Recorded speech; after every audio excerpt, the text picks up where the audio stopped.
말씀, 느헤미야 말씀 계속 이어가겠습니다.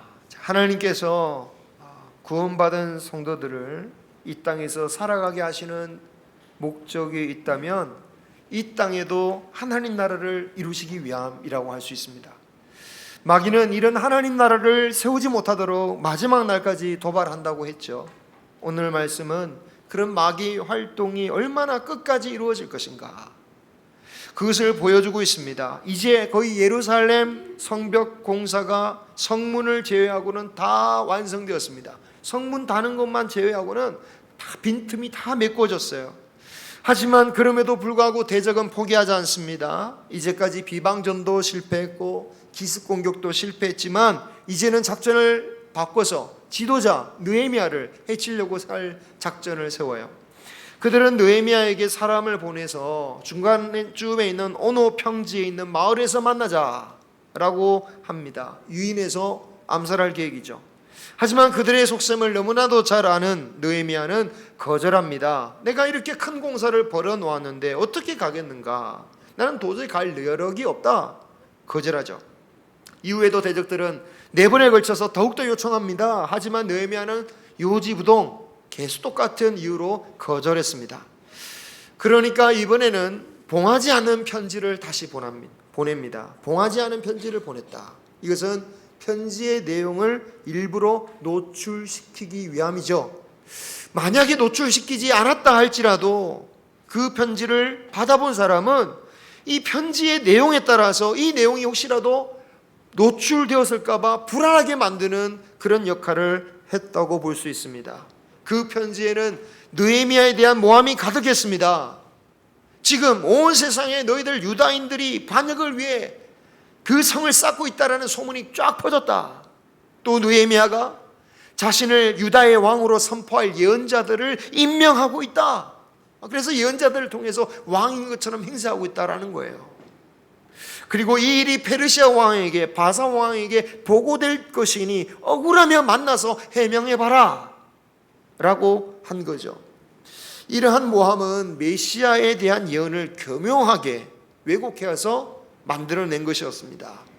이 예언은 느헤미야 때 비로소 나온 게 아니라 이미 태어나기도 이전에 지금까지, 그때까지도 전해지는 예언이었고, 따라서 느헤미야가 지어낸 이야기가 아니라는 것쯤은 유다에 대해서 너무나도 정통한 이 산발락과 도비야도 아는 바였겠지만 그 내용을 교묘하게 바꿔서 모함으로 바꿔버린 거예요.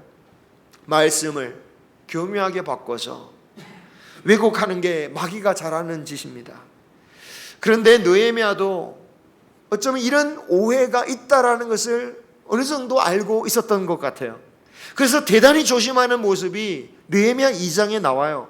처음 부임하고 성벽을 시찰할 때에 나귀를 타고 보는데 굳이 나귀라고 말하지 않고 짐승을 타고 갔다라고 표현했다고 하였죠.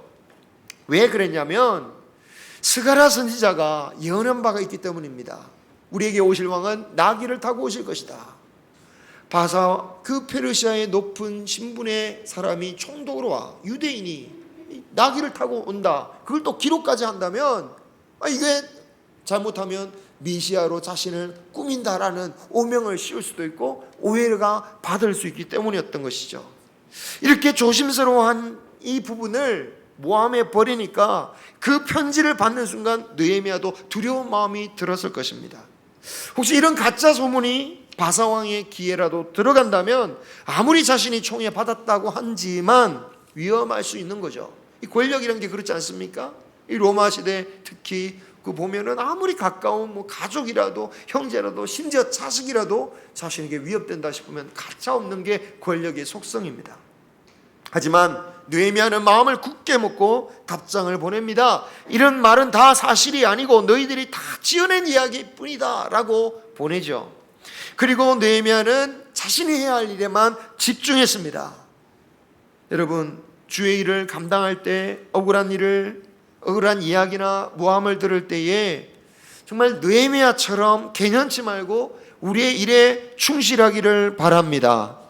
마귀가 왜 이런 모함을 할까요? 왜 억울한 일을 만들어 나가는 겁니까? 그 목적은 한 가지예요. 그 목적이 뭐냐? 하나님의 일을 포기하게 만드는 거죠. 하나님의 일도 하나님의 일이지만 하나님의 일을 우리가 포기하게 되면 가장 먼저 우리의 영혼이 피폐해집니다. 사람이 일을 하지 않으면 피폐해지듯이 하나님의 일을 하지 않으면요, 우리의 영혼이 피폐해지는 거예요. 일에 지친 사람이요, 일 좀 안 했으면 그렇게 바랍니다. 그런데 막상 일을 중단하고 그렇게 계속해서 안 하게 되면 어떻게 됩니까? 불안해져요. 그죠? 아무리 은퇴를 했다 할지라도 진짜 할 일이 없어지면 불안해지고 그때부터 사람이 더 힘들어지는 거예요. 우리가 주님의 일을 하다가 의욕을 잃게 되는 일을 만날 때에 그때 하나님의 일을 좀 중단해야겠다, 이것도 지혜지라고 생각하게 돼요. 잠시 편할 수 있습니다. 하지만 결과적으로는 대부분 영적으로 지더라는 거예요. 받은 달란트 땅에 파묻어 놓고 주인이 올 때 그대로 꺼내면 되겠지, 이런 신앙이 정말 위험한 겁니다. 그대로 되지가 않아요. 하나님의 일을 위해서 정말 열심히 애를 쓰고 나가는 자가 그 믿음의 열매를 들을 수 있지, 그대로 내가 가만히 있다가 이 상태에 있다가 주님 오시면 짠 나타나면 되겠지, 그게 안 되는 겁니다. 9절에 느헤미야는 이런 대적의 공격의 의도를 정확하게 알고 이렇게 기도하죠. 오늘 말씀, 우리 읽은 말씀입니다. 자, 우리 다시 한번 9절 같이 한번 다시 읽어볼까요? 9절 한번 다시 읽어보겠습니다. 시작. 이는 그들이 다 우리를 두렵게 하고 하여 말하기를 그들의 손이 피곤하여 역사를 중지하고 이루지 못하리라 함이라. 이제 내 손을 힘있게 하옵소서 하였노라. 아멘. 지금 느헤미야가 결론적으로 무슨 기도를 하고 있습니까? 하나님, 내 손에 힘이 있게 하여 주시옵소서. 힘이 있게 하옵소서라고 기도했다라는 것은 다시 말하면 무슨 말입니까? 힘이 빠졌다라는 얘기겠죠. 힘이, 기운이 막 할 마음이 막 무너진 거예요. 적지 않은 두려움을 느꼈다는 반증일 것입니다. 여러분, 세상의 일을 하는 것도 두려움이 얼마나 많습니까? 정말 세상의 일을 하는 것도 어려움이 닥칩니다. 하물며 마귀가 그냥 내버려 둘 일이 없는 그 하나님의 일을 하면서 이렇게 마음이 무너지는 경험을 하는 것은 어찌 보면 당연한 거예요. 어떤 일을 예상하십니까? 여러분이 직분을 맡으시고 뭔가 일을 맡으시면 순서대로 모두가 다 찬양하고 영광스럽게 막 높여들고 칭찬할 것이라고 기대하십니까? 그렇지 않다라는 거예요. 예수님도 그렇지 않으셨고 바울도 그렇지 않았어요. 성경에 누가 그런 길을 걸어간 사람이 있습니까? 아무도 없어요. 근데 막연한 기대를 가지고 생각합니다. 그 생각조차 사실은 마귀가 준 건지도 몰라요. 십자가의 길을 하지 않고 자꾸 엉뚱한 길로 바라는 거죠. 여러분, 주님의 일을 하는데 이렇게 마음이 무너지는 경험을 하는 것은, 그럴 때에 우리는 어떻게 되겠습니까? 느헤미야처럼 기도하시기 바랍니다. 하나님, 내 손에 힘이 있게 하여 주옵소서. 내가 힘이 손에 빠졌습니다. 내가 할 마음이 사라졌습니다. 주님, 나에게 힘을 주시옵소서. 여러분, 내가 얼마나 약한 사람인지 좌절할 필요는 없습니다. 이게 저에게도 말하는 거예요. 여러분, 내 자신이 정말 무기력하구나, 무력하구나, 무능하구나 이렇게 생각할 필요가 없습니다. 왜냐? 하나님의 일은 어차피 내 힘으로 할 수 있는 게 아니었던 겁니다. 내 힘으로 할 수 없는 것을 하다가 내 힘이 빠졌다고 좌절한다면 그건 어리석은 거죠. 그죠? 교회 주변에 엄청난 공사가 진행되고 있습니다. 이런 걸 볼 때마다 저는 예전에 군대에서 저 군대 일이 생각나요. 수십 명, 수백 명이 달려들어서 흙을 나르고 돌을 쌓던, 돌을 날았던 일이 생각납니다. 막 올라가기도 하고 자빠지기도 하면서 막 몇 날, 며칠, 몇 주일 일하기도 했습니다. 한 번은 그런데 여러분, 중장비 기계가 와서 한 번씩 도울 때가 있어요. 그걸 보고 있으면 허탈해져요. 그렇게 우리는 삽질을 막 이틀 동안 했던 거를 한 번에 파버리는 거예요. 우와, 대단하다. 한 번은 덤프 트럭 한 대였는지 두 대였는지 정확하지 모르지만 5분 동안 와서 딱 소대 앞에 막사에 쌓아놨어요. 그걸 평탄 작업하는데 소대가 일주일 동안 작업했습니다. 5분 동안 와서 쏟은 거를 그 20대 젊은 청년들이 일주일 동안 막 매달린 거예요. 평탄화, 옮긴 것도 아니에요. 평탄화 작업만. 정말 원시적으로 그렇게 일해보니까 기계 장비의 위대함을 느꼈습니다. 만약에 그렇게 삽 가지고 지금 여기 벌어지고 있는 공사를 하라고 했다? 아마 좌절했을 거예요. 그런데 여러분, 중장비 기계가 저렇게 있는데 삽질하고 있으면서 좌절하면 그게 어리석은 거 아니겠습니까? 어차피 사람의 손으로 할 게 아니라 기계의 힘을 빌려야 되는 거 아니겠습니까? 하나님의 일도 마찬가지예요. 내가 할 만해서 하는 게 하나님의 일이 아닙니다. 하나님께서 역사하여야 이룰 수 있는 게 하나님의 일이죠. 그런 일을 하다가 비방이나 비꼬는 말 한마디에 나는 못하겠다고 할 게 아니라 하나님, 무너진 나의 손에 힘을 주소서 라고 기도해야 되겠죠. 그게 믿는 겁니다. 내가 할 만한 일을 하고 못한 일을 못하는 게 그게 무슨 믿음이겠습니까? 그렇지 않습니까? 내가 할 수 있는 일은 하고 내가 못할 일은 안 하고, 그게 주님의 일은 아닌 거잖아요. 느헤미야는 처음부터 자신의 능력으로 안 된다는 것을 알고 있었습니다. 그러니까 느헤미야는 어떻게 시작합니까? 1장에 보면 울면서 시작하는 거예요. 금식하면서 슬퍼하면서 통곡하면서 내 힘으로는 이룰 수 없는 일이기에 하나님 앞에 울면서 나아갔던 겁니다. 세상적으로 보면 참으로 유약하기 짝이 없어 보이는 지도자죠. 하지만 바로 그런 믿음이 있었기에 사람이 능히 할 수 없는 일을 능히 하는 것이고 혼자서 저 대적들을 상대할 수 있는 것입니다. 또한 내 손을 힘있게 하소서라는 기도가 의미하는 것은요, 어찌되었든 끝까지 나를 사용하옵소서, 내 손을 사용하옵소서, 내가 하나님의 일을 감당하게 하옵소서 라는 기도예요. 주님, 이제 제 손은 다 썼으니까 다른 사람의 손 좀 쓰십시오, 그런 기도가 아니잖아요. 모세가 그런 식으로 기도하니까 어떻게 합니까? 주님, 보낼 만한 사람을 보내소서, 하나님이 화내시잖아요. 그런데도 우리는 그런 기도를 할 때가 참 있죠. 하나님, 저 말고 다른 사람, 할 만한 사람, 충분히 할 수 있는 사람 좀 보내세요. 제가 축복은 얼마든지 할게요.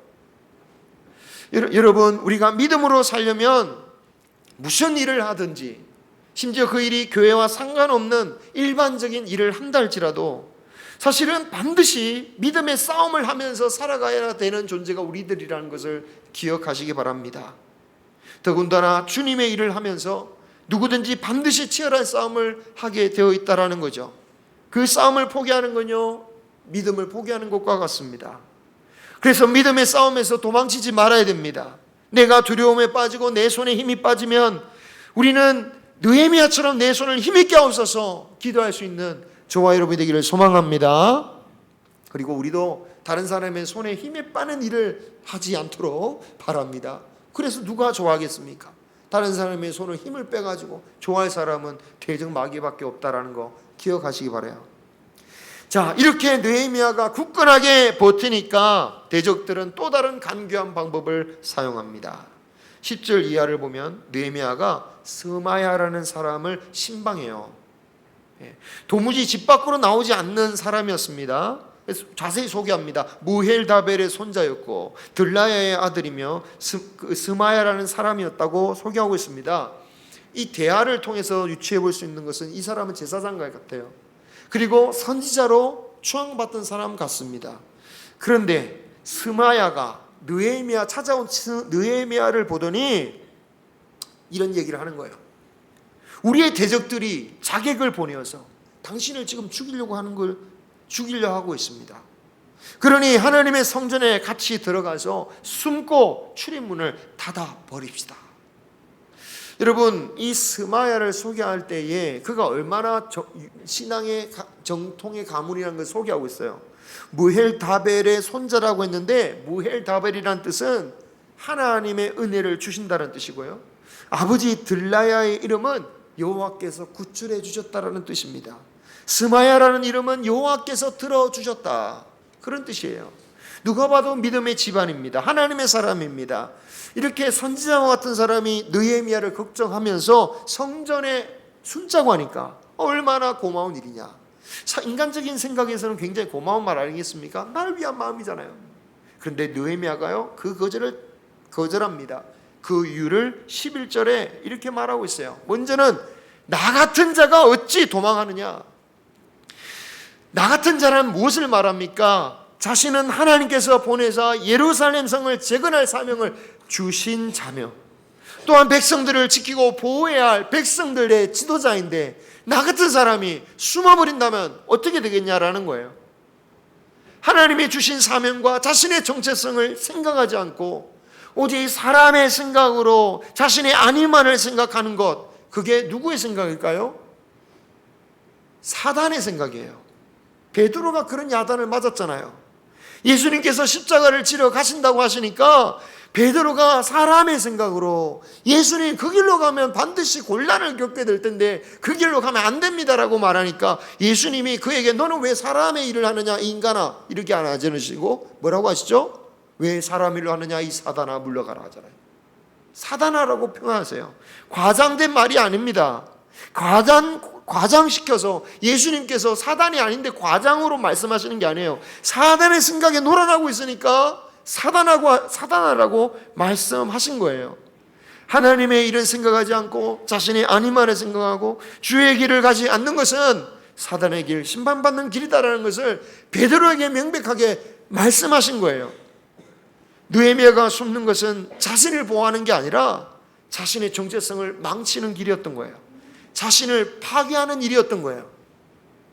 그리고 두 번째로 나 같은 몸이면 누가 외소에 가서 생명을 보존하겠느냐라고 말하고 있습니다.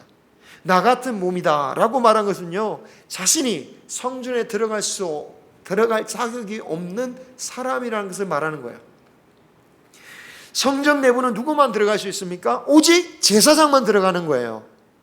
제사장이 아닌 사람이 들어가는 순간 그는 죽는 겁니다. 예외가 있습니다. 유일한 예외는 부지 중에 또는 과실치사로 자신도 모르게 다른 사람을 죽여서 내가 그 죄로 인해서 죽어야만 할 때, 그때 자신의 목숨을 살기 위해서 성전에 들어가 제단불을 잡으면 그 사람은 살 수 있다라고 했어요. 하지만 그 예외도 고의적인 살인에선 적용이 되지 않았어요. 그런데 이것도 평화시의 일이고 외부 자객이 쳐들어오는데, 그리고 성전이라고 해서 숨을 수 있는 게 아니라는 거예요. 오히려 성전을 더럽힐 뿐입니다. 느헤미야가 그걸 거절하면서 딱 오는 거예요. 아, 이런 말을 제사장이 한다? 선지자가 한다? 아, 이 사람은 하나님께서 보내신 자가 아니구나. 대적들에게 뇌물을 받고 이런 예언을 하는구나. 그래서 나를 두렵게 또 만들어서 성전에 숨어 들게 만들고, 그리하여 나를 하나님의 법을 어긴 사람으로 만들어 지도력을 상실케 하고 어떤 모든 명분을 다 무너뜨리려고 하는 그러한 모략이구나 라는 것을 깨달게 됩니다.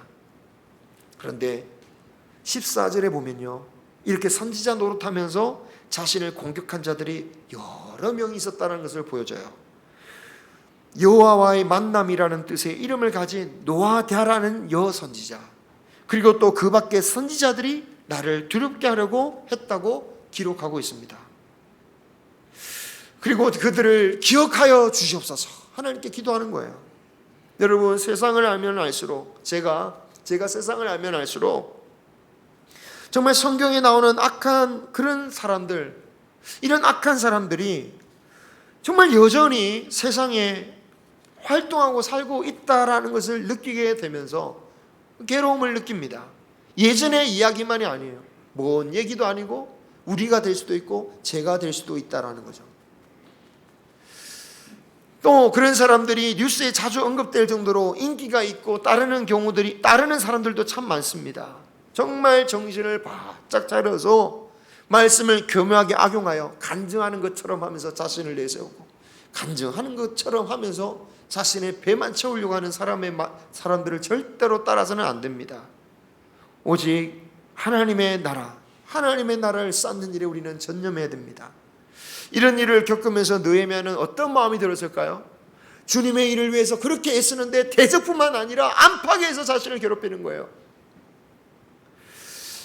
그것도 자신의 주변의 사람들이 그러는 겁니다. 여러분, 대적들의 공격에도 성벽공사가 52일 만에 성취해냅니다. 그런데 그 와중에 17절 이하에 그렇게 성이 다 완성되었을 그때에도 유다의 귀족들이 도비야에게 편지를 한두 번도 아니고 여러 번 주고받는 일들이 벌어졌다는 거예요. 내통하고 있었다라는 거예요. 그도 그럴 것이 도비야도 산발랏도 이미 유다의 대제사장이나 아주 중요한 사람들과 사돈을 맺고 동맹을 맺은 경우들이 많았다라는 겁니다. 기가 찬 것은 19절에 보시면 이 정도를 벗어나서 유대인들이 느헤미야 앞에서 뭐라고 하냐면 도비야를 변론하는 거예요. 도비야가 그렇게 나쁜 사람이 아닙니다.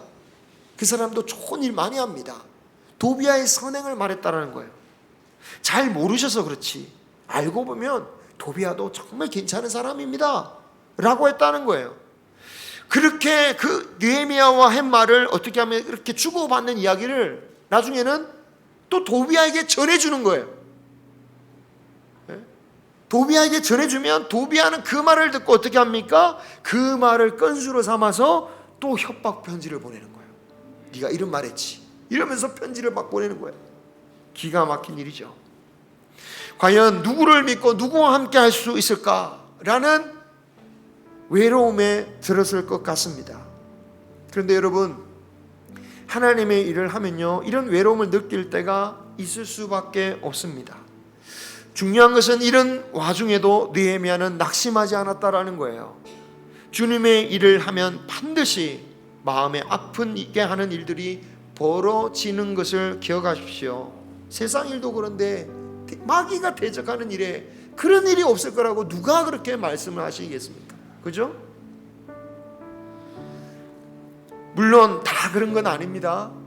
우리 유대인들이 다 그랬다는 건 아니죠. 소수의 사람이 그런 거예요. 또 한두 명이 그런 일을 해요. 그런데 그 몇몇 사람의 말에 꽂혀서 우리의 힘이 떨어지고 무기력해져 버리는 겁니다. 우리가 직분자만의 문제는 아니고 우리가 선한 일을 하기로 마음먹으면 이런 과정들이 일어난다는 거죠. 바라기는 숨어버리거나 도망치지 않기를 소망합니다. 느헤미야처럼 기도하기를 원합니다. 나의 손에 힘이 있게 하여 주시옵소서. 느헤미야처럼 힘이 빠지고 무기력해졌다면 똑같이 기도해야 될 줄 믿습니다. 선에 지치지 말라고 하셨습니다. 선한 일을 하다가 낙심하지 말라고 하셨습니다. 반드시 이를 때에 거두게 하실 것이라고 말씀하셨습니다. 우리도 반드시 우리의 선한 일을 가운데 하나님께서 이루실 일이 있다는 걸 믿고 우리가 믿음으로 그 일들을 감당함으로 느헤미야처럼 영광과 존귀를 받는 저와 여러분이 되시기를 주님의 이름으로 축원합니다. 기도하겠습니다.